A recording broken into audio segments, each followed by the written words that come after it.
بسم الله الرحمن الرحيم. الحمد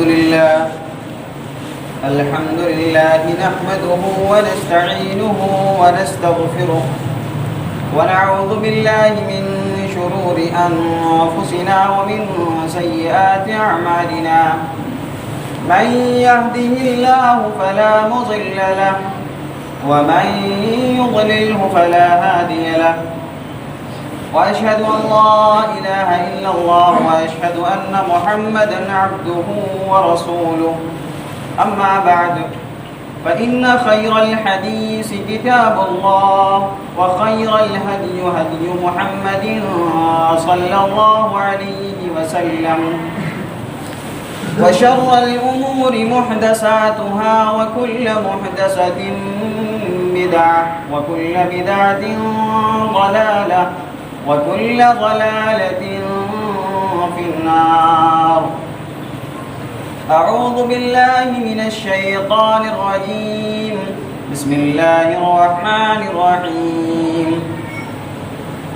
يا أيها الذين آمنوا اتقوا الله حق تقاته ولا تموتن إلا وأنتم مسلمون. يا أيها الناس اتقوا ربكم الذي خلقكم من نفس واحدة وخلق منها زوجها وبث منهما رجالا كثيرا ونساء،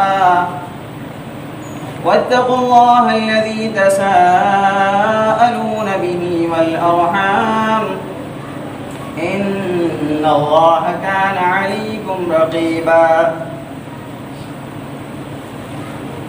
يا أيها الذين آمنوا اتقوا الله وقولوا قولا سديدا يصلح لكم أعمالكم ويغفر لكم ذنوبكم، ومن يطع الله ورسوله فقد فاز فوزا عظيما. قال الله تبارك وتعالى في قرآن الكريم: أعوذ بالله من الشيطان الرجيم. بسم الله الرحمن الرحيم. يا أيها الذين آمنوا قوا أنفسكم وأهليكم نارا وقودها الناس والحجارة عليها ملائكة غلاظ شداد لا يعصون الله ما أمرهم ويفعلون ما يؤمرون. وقال النبي صلى الله عليه وسلم: ما من مولود إلا يولد على الفطرة فأبواه يهودانه وينصرانه ويمجسانه.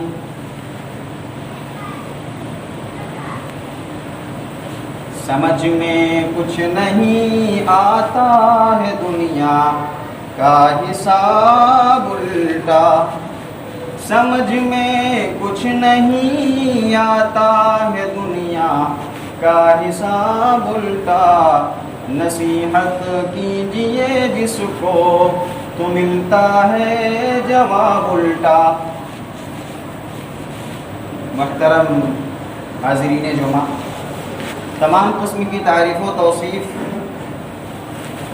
اس ذات واحد کے لیے لائق و زیبا ہے جس نے ہم تمام انسانوں کو پیدا فرمایا، وجود بخشا، خاک سے انسان بنایا اور زندگی گزارنے کی تمام تر نعمتیں مہیا فرمائی۔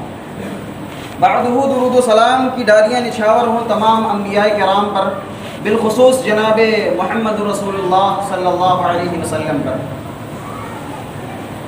محترم سامعین کرام، آج کے اس خطبہ جمعہ کے لیے میں نے جس موضوع کا انتخاب کیا ہے وہ ہے موجودہ ترقی یافتہ دور میں تربیت اولاد کا مسئلہ۔ آج کے اس دور میں جب 3-4 سال کے بچے موبائل پر گیم کھیلتے ہوں، 8 سال کے بچے گوگل کھول کر اس میں ویڈیوز دیکھتے ہوں، یوٹیوب چلاتے ہوں، 10 سال کے بچے موبائل چلانے میں ماہر ہو چکے ہوں، تو ایک ایسے دور میں تربیت اولاد کا مسئلہ بہت زیادہ خطرناک ہو جاتا ہے۔ جب بچے نافرمان ہو چکے ہوں، ماں باپ کی ایک بھی بات نہ سنتے ہوں، الٹا ان سے آنکھ لڑا کے ان سے گفتگو کرتے ہوں، ان سے بات کرتے ہوں، ان کی بات کا پاس و لحاظ نہ رکھتے ہوں، ایک ایسے دور میں تربیت اولاد کا مسئلہ اور زیادہ سنگین ہو جاتا ہے۔ میں نے اس موضوع کے لیے جس آیت کریمہ کا انتخاب کیا ہے وہ سورہ تحریم کی آیت کریمہ میں نے تلاوت کی ہے۔ اللہ رب العزت فرماتا ہے یا ایھا الذین آمنوا قوا انفسکم واہلیکم نارا، اے ایمان والو اپنے آپ کو بھی جہنم کی آگ سے بچاؤ اور اپنے گھر والوں کو، اپنے بچوں کو، اپنی فیملی کو، اپنے اہل خانہ کو بھی جہنم کی آگ سے بچاؤ۔ وقودها الناس والحجارہ، وہ جہنم کی آگ جو ہے اس کا ایندھن انسان اور پتھر بنے گی، کسی اور چیز سے جلے گی نہیں جہنم کی آگ، انسان اور پتھر سے جلے گی وہ آگ۔ ذرا تصور کریں، ہم دنیا کی آگ تو برداشت نہیں کر پاتے ہیں، جو جہنم کی ایک گناہ ہے تو 69 گناہ کیوں کر برداشت کر سکتے ہیں؟ تو جہنم کی آگ کا ایندھن انسان اور پتھر ہوں گے، جہنم انسانوں سے جلے گی، پتھروں سے جلے گی۔ آگے اللہ فرماتا ہے علیہا ملائکۃ غلاظ شداد لا یعصون اللہ ما امرهم ویفعلون ما یؤمرون، اور اس آگ کی نگرانی کرنے والے اللہ رب العالمین نے ایسے فرشتے مقرر کر رکھے ہیں، ایسے نگراں، ایسے محافظ بٹھا رکھے ہیں اس کی نگرانی کے لیے، جو اس کی حکم عدولی نہیں کرتے، اللہ جو حکم دیتا ہے اسی کی پاسداری کرتے ہیں، اس کا خیال رکھتے ہیں۔ اس آیت کریمہ پر ہم سب کو غور کرنے کی ضرورت ہے۔ کون ایسا باپ ہے جو اپنی اولاد کو اپنی آنکھوں کے سامنے جلتا ہوا دیکھ کر برداشت کر لے؟ ہے کوئی باپ؟ کوئی ایسا باپ نہیں ہے جو اپنی اولاد کو اپنی آنکھوں کے سامنے جلتا دیکھ کر برداشت کر لے۔ اللہ رب العزت نے ایک باپ کے دل میں چھپی ہوئی اولاد کی محبت کو اور ایک ماں کے دل میں چھپی ہوئی ماں کی ممتا کو استعمال کیا ہے اور کہا ہے کہ اے اپنے بچوں کی تربیت کرنے والوں، جب تمہیں اپنے بچوں کا اس دنیا کی آگ میں جلنا گوارا نہیں ہے تو پھر آخرت اس جہنم کی آگ میں جلنا کیوں کر گوارا ہو سکتا ہے؟ اس جہنم کی آگ میں اپنے بچوں کو جلتا ہوا کیسے دیکھ پاؤ گے؟ دنیا کی آگ میں ان کی کوئی تکلیف برداشت نہیں کر سکتے۔ تو اس آیت کریمہ پر ہم سب کو غور کرنے کی ضرورت ہے۔ اور اللہ کے نبی صلی اللہ علیہ وسلم نے ہر شخص کو اس کی ذمہ داری یاد دلاتے ہوئے فرمایا، ایک ماں باپ کو بھی اور دیگر لوگوں کو بھی، دیگر مسلمانوں کو بھی یہ ذمہ داری یاد دلائی کہ ہر شخص ذمہ دار ہے اور اس کی اس ذمہ داری کے بارے میں قیامت کے دن سوال کیا جائے گا، اس سے باس پرس کی جائے گی۔ اللہ کے نبی صلی اللہ علیہ وسلم نے فرمایا کلکم راع وکلکم مسئول عن رعیتہ، تم میں سے ہر شخص راعی ہے، کلکم راعی وکلکم مسئول عن رعیتہ، اور ہر شخص سے اس کی رعیت کے بارے میں سوال کیا جائے گا۔ حدیث پاک میں جو لفظ استعمال ہوا ہے وہ راعی کا لفظ ہے۔ عربی زبان میں راعی بولتے ہیں اس شخص کو جو جانوروں کو چراتا ہے، جسے چرواہا بولتے ہیں۔ ایک چرواہے کی ڈیوٹی کیا ہوتی ہے، ایک چرواہے کی ذمہ داری کیا ہوتی ہے؟ اللہ کے نبی صلی اللہ علیہ وسلم بہت ہی پیاری مثال دے کر سمجھا رہے ہیں مسلمانوں۔ اللہ کے نبی فرماتے ہیں تم میں سے ہر شخص راعی ہے، چرواہا ہے، اس کی رعیت اس کی نگرانی میں ہوتی ہے، اور ہر شخص سے اس کی رعیت کے بارے میں سوال کیا جائے گا، باس پرس ہوگی۔ تو ایک چرواہے کی ڈیوٹی یہ ہوتی ہے کہ اس کے انڈر میں جو جانور ہیں، جن جانوروں کو چرا رہا ہے، بھیڑ بکریوں کو، اس کی ذمہ داری ہوتی ہے کہ ان کو ان کے مطلب کے پیڑ پودے پتے وغیرہ ملے، ان کی خوراک انہیں ملے۔ اسی طرح ساتھ ہی ساتھ اس بندے کی یہ بھی ذمہ داری ہوتی ہے کہ کوئی شیر، کوئی چیتا، کوئی خوخار جانور، کوئی چیر پھاڑ کر کھانے والا جانور ان جانوروں کو ہلاک نہ کر دے، اس کی یہ بھی ڈیوٹی ہوتی ہے، یہ بھی ذمہ داری ہوتی ہے۔ اور صرف یہی نہیں بلکہ اس کی یہ بھی ذمہ داری ہوتی ہے کہ جو جانور وہ چرا رہا ہے، جن جانوروں کی وہ نگرانی کر رہا ہے، وہ چرتے چرتے کسی اور کے کھیت میں نہ چلے، ایسا بھی نہ ہو۔ اور آپ دیکھتے ہیں کہ چرتے چرتے اگر جانور کسی کے کھیت میں چلے گئے، کسی کی پراپرٹی میں چلے گئے، کسی کے گیہوں وغیرہ کو کھا لیا، تو اس کا جرمانہ، اس کی پینالٹی اس چرواہے سے نہیں لی جاتی ہے، وہ جانور سے نہیں لی جاتی بلکہ چرواہے سے لی جاتی ہے۔ آپ کو یہ بات پتہ ہے؟ جب جانور چرتے چرتے کسی کے کھیت میں چلے جائیں، اس کی کھیتیوں کو کھا لیں، تو اس کا جرمانہ جانور سے نہیں وصولا جاتا ہے، اس چرواہے سے وصولا جاتا ہے جو ذمہ دار ہے۔ اللہ اکبر، کتنی پیاری مثال دے رہے ہیں مسلمانوں، میری ماں اور بہنوں، کتنی پیاری اللہ کے نبی صلی اللہ علیہ وسلم مثال دے رہے ہیں کہ تم میں سے ہر شخص چرواہا ہے، ہر شخص ذمہ دار ہے، اپنے بچوں کا، اپنی بچیوں کا، اپنے اہل خانہ کا ذمہ دار ہے تم میں سے ہر شخص، اور اس کی اس ذمہ داری کے متعلق سوال ہوگا۔ اللہ رب العالمین قیامت کے روز پوچھے گا ہر شخص سے کہ تمہاری بچی نمازی تھی یا نہیں، تم نے انہیں سمجھایا یا نہیں، تمہارا بچہ موٹر سائیکل لے کر گھومتا رہتا تھا روڈ پر، کبھی اس کو سمجھایا یا نہیں، اسے نماز کی طرف رغبت دلائی یا نہیں، اسے برائی سے روکنے کی کوشش کی یا نہیں کی، اپنی بچیوں کو چھتوں پر ٹہلنے سے کبھی روکا بھی تھا کہ نہیں دیکھا تھا، کہ نمائش کرنے کے لیے انہیں چھتوں پر چڑھا دیا تھا، انہیں بے پردہ کر کے گاؤں میں گھما رہے تھے، اس کا خیال رکھا تھا؟ اللہ سوال کرے گا مسلمان۔ تو ہر شخص ذمہ دار ہے، کلکم راعی و کلکم مسئول عن رعیتہ، ہر شخص ذمہ دار ہے اور اس کی ذمہ داری کے بارے میں قیامت کے دن سوال کیا جائے گا۔ اور آج اس زندگی میں ہم لوگوں کا جیسا لائف اسٹائل ہے، جو طرز زندگی ہے، جس طرح سے ہم زندگی گزار رہے ہیں، باپ سے زیادہ تربیت میں ماں کا رول ہوتا ہے۔ ایک باپ اپنے بچے کو کم ہی ٹائم دے پاتا ہے، اس لیے کہ کاروبار یا دیگر چیزوں میں مصروف رہتا ہے بیچارہ۔ بچہ اگر صبح اٹھا اسکول چلا گیا، باپ سویا رہتا ہے، شام کو جب باپ کاروبار سے، اپنے کام سے، دکان سے تھک کر گھر آتا ہے تب بچہ سو جاتا ہے۔ تو اصل ڈیوٹی، اصل ذمہ داری جو ہوتی ہے تربیت کی، ماں کے اوپر ہوتی ہے۔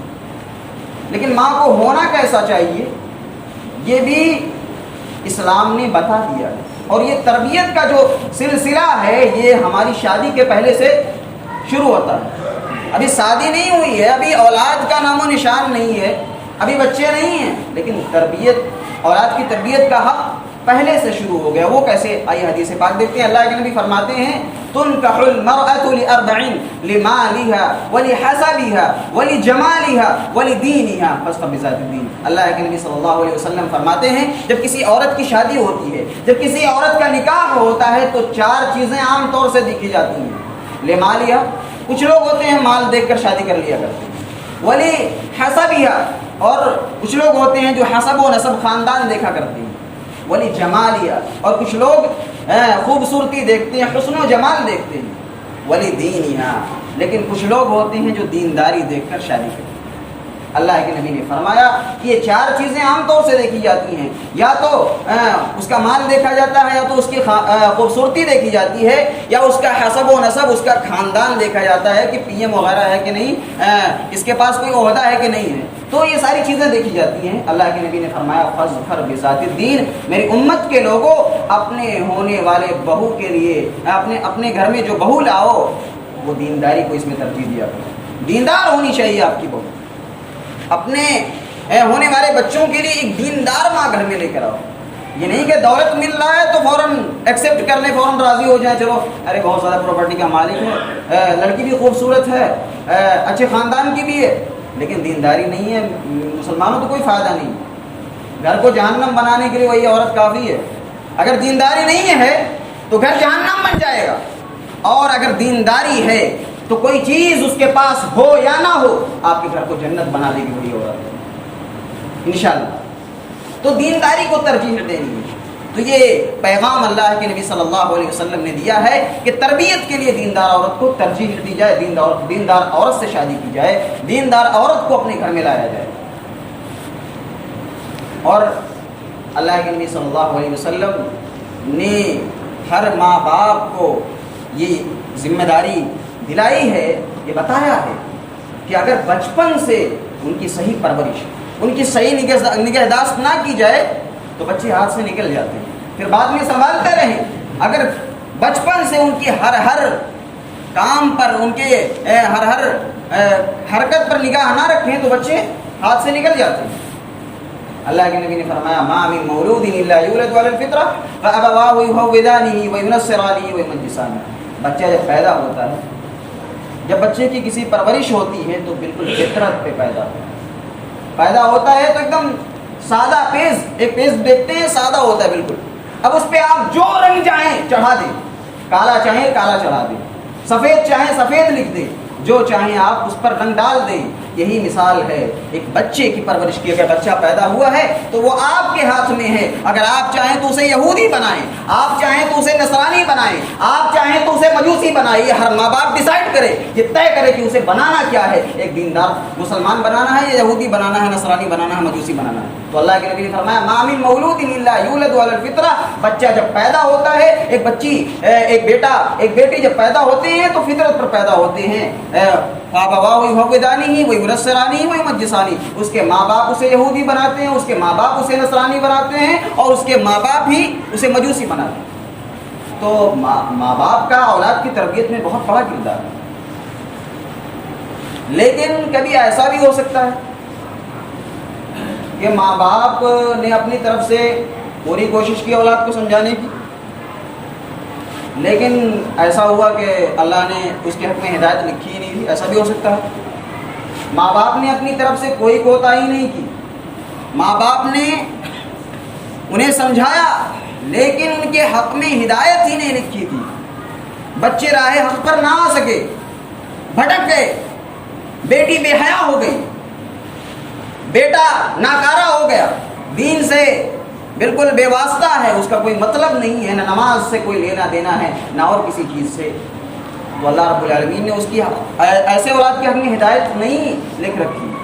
ماں باپ نے اپنی طرف سے کوشش کی، بہت سمجھایا، بہت سمجھاتے رہے، نماز پڑھو بیٹا، نماز پڑھتی رہو میری بچی، بہت سمجھایا لیکن بات نہیں مانی، تو سمجھ لیجیے اللہ نے اس کے حق میں ہدایت نہیں لکھ رکھی ہے۔ تو ایسی حالت میں اس ماں باپ کی، اس ماں کی اور اس باپ کی پکڑ نہیں ہوگی، کیونکہ انہوں نے اپنی ذمہ داری تو ادا کر دی، انہوں نے اپنی ڈیوٹی ادا کر دی، سمجھاتے رہے، بچے کو سمجھایا، بچی کو سمجھایا، نہیں مانے تو ماں باپ نے اپنی ذمہ داری ادا کر دی، ماں باپ کی پکڑ نہیں ہوگی۔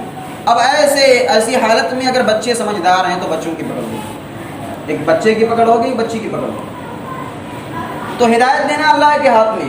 ورنہ آپ دیکھیں حضرت نوح علیہ السلام جیسا پیغمبر 950 سال تک اپنی قوم کو سمجھاتے ہیں، 1-2 سال نہیں، 100 سال نہیں، 200 سال نہیں، 950 سال، ذرا سوچو، 950 سال اپنی قوم کو سمجھاتے ہیں، واضح و نصیحت کرتے ہیں، تبلیغ کرتے ہیں حضرت نوح علیہ السلام، لیکن اپنی قوم کو نہیں سمجھا پاتے، بس کچھ ہی لوگ ایمان لا پاتے ہیں۔ تو حضرت نوح علیہ السلام اللہ سے بدعا کرتے ہیں کہ اللہ اس قوم کو تباہ و برباد کر دے۔ اللہ رب العالمین حکم دیتا ہے اے نوح ایک کشتی تیار کرو، ایک کشتی بناؤ۔ حضرت نوح علیہ السلام کشتی تیار کرتے ہیں، اللہ کا حکم ہوتا ہے کہ اس میں ایمان والوں کو بٹھا لو۔ حضرت نوح علیہ السلام کشتی تیار ہو گئی، ایمان والوں کو بٹھا لی۔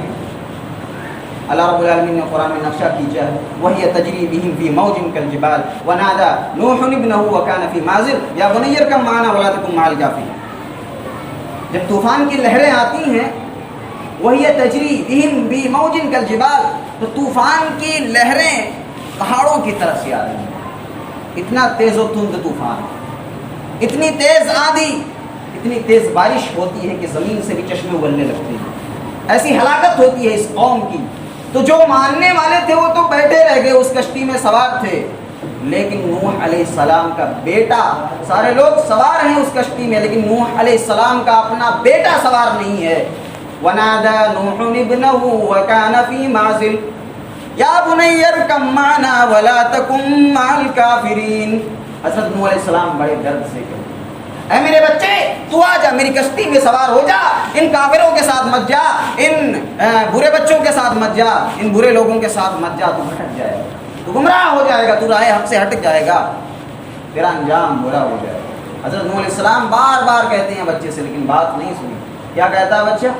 قال سآوی الی جبل یعصمنی من الماء، اے میرے والد آپ میری فکر نہ کیجئے، میری چنتا نہ کیجئے، میری ٹینشن نہ لیجئے، آپ جائیے، میں اگر آیا سیلاب طوفان آیا تو میں اس پہاڑ پر چڑھ جاؤں گا، میرا طوفان میں کوئی نقصان ہونے والا نہیں ہے، کچھ ہوگا نہیں مجھے۔ آج کل بھی ایسے بچے، آج کل بھی ایسی بچیاں ہیں، اگر بول دے کوئی بزرگ آدمی کہ بیٹا سگریٹ کیوں پیتے ہو، ارے اٹھے تجھ سے مطلب، ایسا بال کیوں کٹاتے ہو، تو اس سے مطلب اپنے بچوں کو سمجھا. آپ لوگ نماز کیوں نہیں پڑھتی؟ ارے اپنے گھر والوں کو سمجھاؤ. ایسے بھی حضرت نوح علیہ السلام کے بیٹے نے کہا کہ آپ جائیے اپنے ماننے والوں کو لے کر، میری ٹینشن نہ لیجیے، میری چنتا نہ کریں، مجھے چھوڑ دیں اپنے حال پر. میں طوفان آئے گا تو پہاڑ پر چڑھ جاؤں گا، بچ جاؤں گا.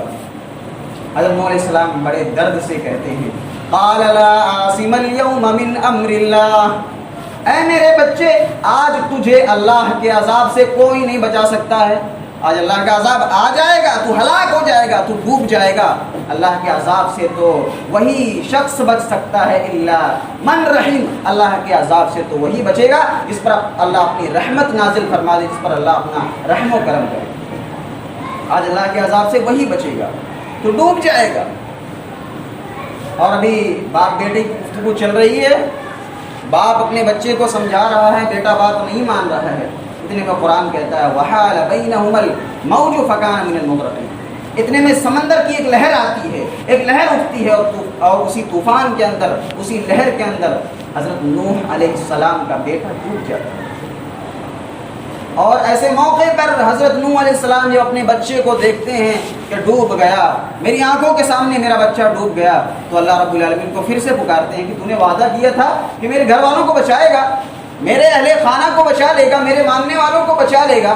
میرا بیٹا بھی تو میرے گھر والوں میں سے ہے، میرے آنکھوں کے سامنے ڈوب رہا ہے. اے میرے پروردگار، تو نے وعدہ کیا تھا میرے بچے کو بھی بچائے. حضرت نوح علیہ السلام کہتے ہیں اس نے تمہاری بات نہیں سنی، اس لیے اس کا یہ انجام ہوا ہے، اور ہر ایسے شخص کا یہی انجام ہوا ہے. اللہ رب العالمین نے منع کر دیا کہ اگر ایسی بات دوبارہ کی گئی تو نبوت چھین لوں گا میں تم سے، جو نبوت کا تاج تمہیں ملا ہے وہ چھین لیا جائے گا. تو اللہ رب العالمین نے انہیں منع کر دیا. تو تربیت کے معاملے میں ماں باپ کا بہت بڑا کردار ہے.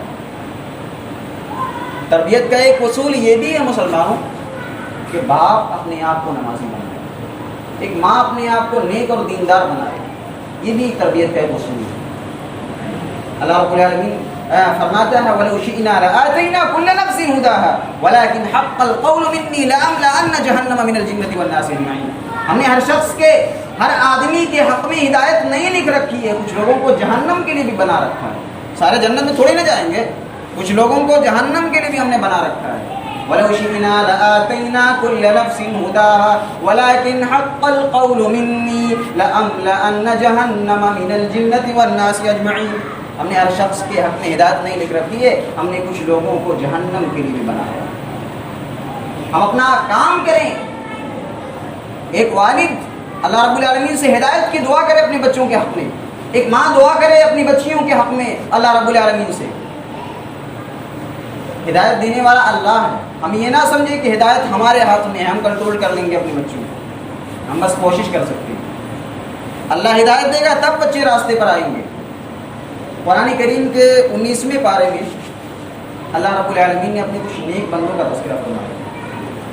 انہوں نے اپنے رب سے ایک دعا مانگی. کیا دعا مانگی؟ والذین یقولون ربنا هب لنا من ازواجنا وذریاتنا قرۃ اعین واجعلنا للمتقین اماما. وہ دعائیں کرتے ہیں کہ ہمارے پروردگار تو ہمیں، ہمارے بال بچوں کو ہمارے آنکھوں کی ٹھنڈک بنا دے، ہمارے دل کا سکون بنا دے، ہمارے دل کا قرار بنا دے. کیا مطلب؟ یعنی اے اللہ تو ہمارے بال بچوں کو نمازی بنا دے، پرہیزگار بنا دے، دین کے راستے پر چلنے والا بنا دے. تو اس طرح سے دعا کی جائے. یہ دعا یاد کر لیں مسلمان، بہت پیاری دعا ہے. ربنا هب لنا من ازواجنا وذریاتنا قرۃ اعین وجعلنا للمتقین اماما. اور ہمیں بھی ان کا رہبر بنا دے، ان کا پیشوا بنا دے، ہم ان کی رہنمائی کرتے رہے. ہمیں بھی تو اس لائق بنا دے، اتنا نیک اور متقی اور اتنا پرہیزگار بنا دے ہمیں بھی کہ ہمارے بچے ہمارے پیچھے پیچھے چلے. ہمیں بھی تو اتنا نیک اور پرہیزگار بنا دے. پہلے خود سدھرو، اس کے بعد دوسروں کو سدھارو. وَأَمُرْ أَهْلَكَ بِالصَّلَاةِ وَاصْطَبِرْ عَلَيْهَا. آپ دوسروں کو پہلے نماز کا حکم نہ دیں، پہلے خود بھی اس پر عمل کریں. وَأَمُرْ أَهْلَكَ بِالصَّلَاةِ وَاصْطَبِرْ عَلَيْهَا. آپ خود بھی نماز کی پابندی کریں، اپنے گھر والوں کو بھی اس کا حکم دیں. اتأمرون الناس بالبر وتنسون انفسکم وانتم تتلون الکتاب افلا تعقلون. لوگوں کو سمجھانے والوں، لوگوں کو راہ حق کی تعلیم دینے والوں، پہلے اپنے اپنے گریبان میں جھانک کر دیکھا کرو.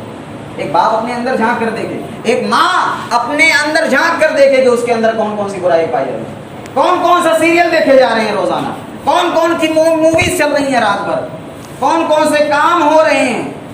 ایک باپ، ایک ماں اپنے گریبان میں جھانک کر دیکھے، تب اصلاح ہوگی گھر کی، تب بچے سدھریں گے، تب بچیاں سدھریں گی. ایسے نہیں سدھر جائیں گے. اپنی اصلاح کرنی ضروری ہے. ایک باپ اپنے آپ کو سدھارے، ایک ماں اپنے آپ کو سدھارے. اتأمرون الناس بالبر وتنسون انفسکم وانتم تتلون الکتاب افلا تعقلون. لوگوں کو سمجھانے والوں، لوگوں کو اچھی باتوں کا حکم دینے والوں، پہلے اپنی اصلاح کرو، اپنے گریبان میں جھانک کر دیکھو، اس کے بعد دوسروں کو سمجھاؤ. تو تربیت کا ایک اصول یہ بھی ہے کہ باپ اپنے آپ کو نیک بنائے. ایک باپ جو فجر کے ٹائم سوتا رہتا ہے، وہ اپنے بچے سے یہ توقع کیوں کر رکھتا ہے کہ اس کا بچہ نماز پڑھے گا. ایک ماں جو اپنے کپڑوں کے سلسلے میں کبھی شریعت کی پرواہ نہیں کرتی ہے، فیشن کے حساب سے چلتی ہے، زمانے کے حساب سے چلتی ہے، وہ اپنی بچیوں سے یہ امید کیوں رکھتی ہے کہ اس کی بچیاں پردے دار اور شرم و حیا والی ہیں. تو لوگوں کو سمجھانے والوں، پہلے اپنے گریبان میں جھانک کر دیکھو، اپنی اصلاح کرو. اس سلسلے میں بہت سی باتیں ہیں، انشاءاللہ پھر موقع ملے تو گفتگو کی جائے گی. ضرورت اس بات کی ہے کہ ہم پہلے خود کی اصلاح کریں، تب ہمارا معاشرہ سنبھلے گا اور ہمارا معاشرہ سے خوشگوار معاشرہ بنے گا. ایک باپ سب سے پہلے اپنی اصلاح کرے، خود نماز کی پابندی کرے، نیک اعمال کرے، اس کے بعد تب اپنے بچوں کو سمجھائے. انشاءاللہ میں یقین کے ساتھ کہتا ہوں وہ اپنے بچوں کو سنبھال لے گا، اس کے بچے راہ راست پر آ جائیں گے. یہ فارمولہ بنا کے دیکھیے آپ. ایک ماں پہلے اپنی اصلاح کرے، خود نماز کی پابندی کرے، قرآن کی تلاوت کرے، گالی گلوچ سے پرہیز کریں میاں بیوی، تو گھر میں بچے گالی گلوچ نہیں سیکھیں گے. گھر میں پہلے اصلاح کی ضرورت ہے. جھوٹ نہ بولیں کبھی، گھر میں آپ کے بچے کبھی جھوٹ نہیں بولیں گے. تو اپنے گھر کو پہلے درست کریں، اپنے گھر میں یہ ماحول قائم کریں، انشاءاللہ آپ کے بچے خود سمجھ جائیں گے، خود سدھر جائیں گے. لہٰذا ضرورت اس بات کی ہے کہ جو باتیں کہی گئی ہیں ان پر عمل کرنے کی کوشش کریں، کیونکہ عمل سے زندگی بنتی ہے، جنت بھی جہنم بھی. عمل سے زندگی بنتی ہے، جنت بھی جہنم بھی. یہ باقی اپنی فطرت میں نہ نوری ہے نہ ناری ہے. لہٰذا ضرورت اس بات کی ہے کہ ہم کوشش کریں، حتی الامکان جتنا ہو سکے ہم سے ہم اپنی اصلاح کرنے کی کوشش کریں، اپنے بچوں کو سنبھالنے کی کوشش کریں. اللہ رب العزت ہمیں اس کی سچی توفیق عطا فرمائے. آمین. اے اللہ تو ہمیں تربیت اولاد کے ان اصولوں پر عمل کرنے کی توفیق عطا فرما. اے اللہ تو ہمیں سب سے پہلے اپنے کردار کی اصلاح کی توفیق عطا فرما. آمین. اے اللہ تو ہماری ماؤں کو حضرت فاطمہ، حضرت عائشہ جیسا بنا دے. اے اللہ تو ہماری ماں اور بہنوں کو خود کی اصلاح کرنے کی توفیق عطا فرما، پردہ کرنے کی توفیق عطا فرما، بے حیائی سے بچا، اور ہمارے بزرگوں کو، ہمارے جو ہم سے جو بڑے ہیں انہیں سب سے پہلے اپنے کردار کی اصلاح کرنے کی توفیق عطا فرما. آمین. اے اللہ ہم جب تک جئیں اسلام پر جئیں، ہمارا جب خاتمہ ہو تو ایمان کی حالت میں ہو، جب ہمارا خاتمہ ہو تو زبان پر لا الہ الا اللہ کی صدا ہو. آمین. بارك الله لنا ولكم في القرآن العظيم ونفعني وإياكم بالآيات والذكر الحكيم إنه تعالى جواد كريم ملك بر.